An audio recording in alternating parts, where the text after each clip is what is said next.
İlham Əliyev 100 dənə Osman qızı olmağa, 100 dənə qənimət, 100 dənə Qabil, Orduxan, 100 dənə qurban olmağına razıdır. 1000 dənə də olmağına razıdır İlham Əliyev. Ancaq ikisinin üçünün bir araya gəlməsinə razı deyil. Bunun üçün milyonlar xərcləyirlər, milyardlar xərcləyirlər. Artıq zaman o zaman deyil, artıq vəziyyət qəti imkan tədbirləri tələb etmək vaxtıdır. Artıq Azərbaycanda İlham Əliyev müxalifəti demək olar ki, məhv eləyib.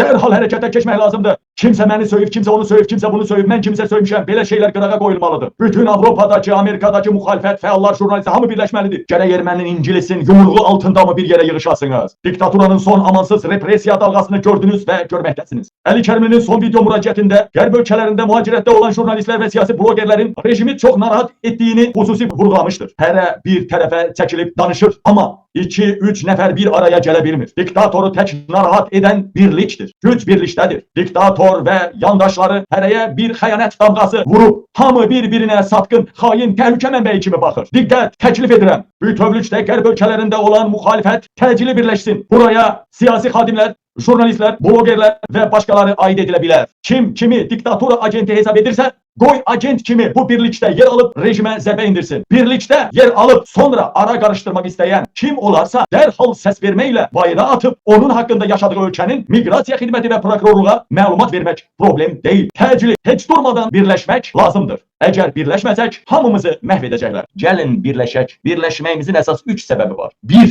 Özümüzü dünyanın böyük güclərinə göstərək. Biz də varıq, artıq dəyişilməyə hazırıq. Artıq biz formalaşmışıq. Qərbdəki birləşmiş bir müxalifət kimi. 2. Zərbəni koordinasiyalı şəkildə hədəfə vurmaq. 3.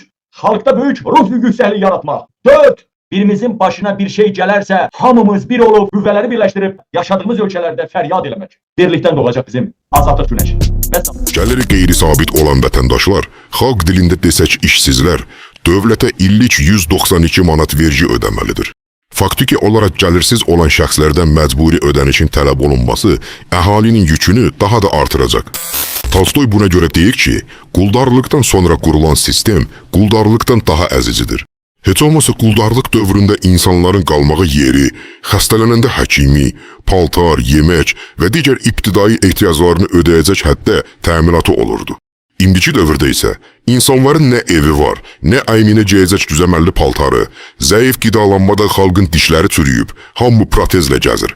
İnsanlar xəstələnəndə həkimə getmirlər ki, yazılan dərmanları ala bilməyəcəklər. Cənab Dəmirburunun təbirincə desək, bütün bu dərdlərin içində indi də işsizlərdən vergi yığmaq istəyir bu antimilli rejim. Ayqan içən zəlilər, sizin vəzifəniz işsizi işlə təmin, iş qabiliyyəti olmayanlara isə sosial yardım etmək olmalı idi. İşsizdən vergi istəmək, ölüdən toya gəlməsini istəmək kimi bir şeydir. Əziz xalqım, mən demirəm ha, zorla özləri deyirlər ki, gəlin bizi devirin. Nepaldakı kimi biz məmurları Kür çayına tökün. Digər platformalarda da vətəndaş X yazın və məni tapın.